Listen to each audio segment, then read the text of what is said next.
Before we go any further, this is your warning. What you're about to hear isn't gossip. It's not rumor. It's direct, disturbing federal courtroom testimony, taken under oath, word for word, from day 5 of the Sean Diddy Combs trial. For the first time, Cassie Ventura revealed what she says she saw inside Diddy's underground tunnels. This wasn't about fame. It wasn't about the music. It wasn't even about their explosive relationship. This was something darker. She described secret rooms, drug use, women in masks. And by the time she finished, the courtroom wasn't just stunned, it was frozen. Because what Cassie said may hold the key to unraveling one of the most disturbing celebrity trials in recent history.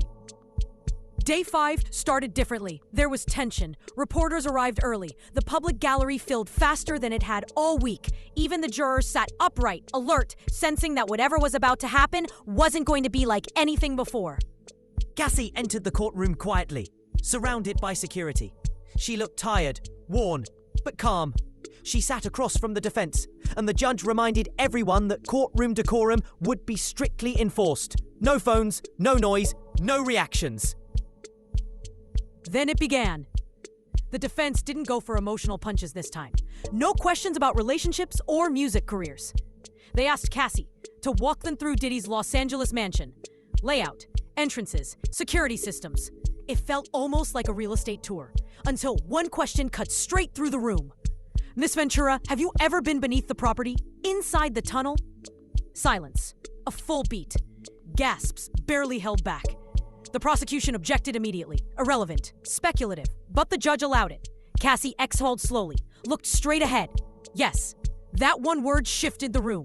For months, there had been whispers, Reddit posts, wild rumors, conspiracy theories. But no one, until now, had confirmed any of it. The defense lawyer leaned forward. And what exactly did you see when you went down there? Cassie didn't flinch. I didn't want to go, she said. He told me to follow him, said he had something to show me. He was high. I was confused, but I followed. She said the entrance wasn't inside the house.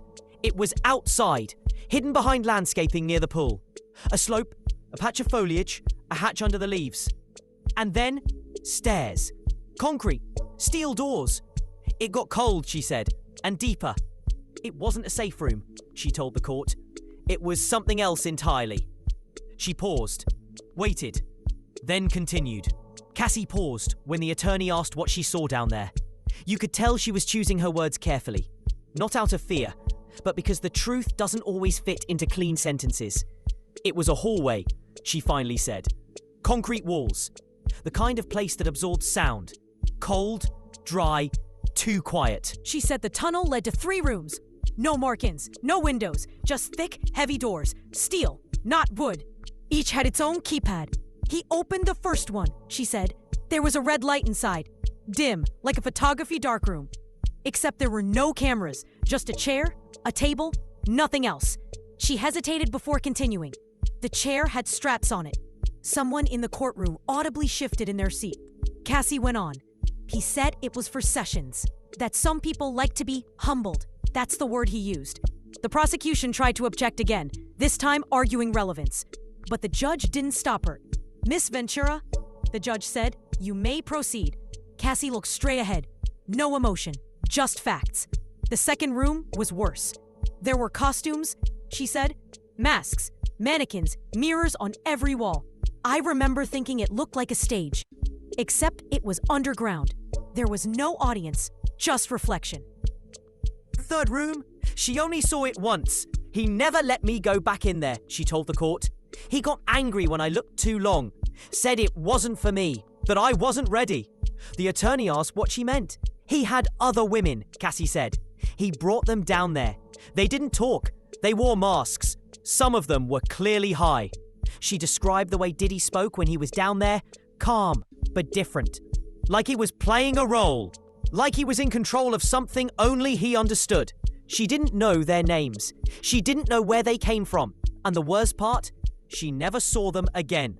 By the time Cassie described the third room, the entire courtroom had fallen into complete silence. No shifting, no coughing, not even the sound of pens on paper. It wasn't because people were stunned by some Hollywood shock factor. It was because they were realizing this wasn't fiction. This wasn't a rumor someone posted online. This was a woman under oath calmly describing a part of someone's life that had been hidden beneath a mansion. Beneath a brand, beneath a mask. The prosecutor didn't interrupt, neither did the defense. Because there was nothing left to argue in that moment. Only the truth sitting in the room. Breathing heavier than anyone wanted to admit. Cassie took a sip of water, her hand trembling slightly now. The strength she held on to for the past 20 minutes was still there, but you could see the cracks forming. And then came the hardest part. The attorney asked, "Did Mr. Combs ever threaten you regarding what you saw?" Cassie's eyes didn't move. "Yes," she said. "What did he say?" She took a breath, and then another. He said, "This is my world down here. Don't speak about it unless you're ready to disappear in it." Gasps. Audible now. The judge immediately raised her hand. "There will be no outbursts in my courtroom." But the damage was already done. Because it wasn't just about what she had seen anymore. It was what it meant. This wasn't about a troubled relationship. This was about control. Silence. And the fear that kept everyone else from ever saying a word. Cassie continued. "He'd tell me no one believes women like you. You get money, fame, and think you're bulletproof. But I gave you all that. I can take it back too." She stopped again, voice smaller now, almost a whisper. "For years, I believed him." And then, for the first time since the trial began, her voice cracked. Cassie's voice cracked once, but she didn't stop. She took another sip of water. Her hands were shaking now. Not from fear, but from the exhaustion of carrying a truth too long, too alone. The courtroom sat frozen. Even Diddy wasn't reacting anymore. He wasn't whispering to his lawyers, wasn't glancing at the jury, wasn't even blinking.